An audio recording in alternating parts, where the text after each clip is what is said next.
விடுவிடுவெனவே வாலிப மனது விண்வெளி விண்வெளி ஏறும்.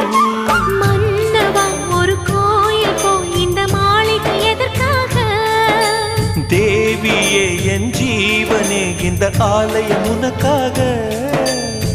வானில் ஒரு புயல் மழை வந்தால் அழகே என்னை எங்கனம் காப்பாய். கண்ணே உன்னை என் கண்ணில் வைத்து இமைகள் எனும் கதவுகள் அடைப்பேன். சத்தியமாகுமா? நான் சத்தியம் செய்யவா? தொடு தொடுவெனவே வானவில் என்னை தூரத்தில் அழைக்கின்ற நேரம்.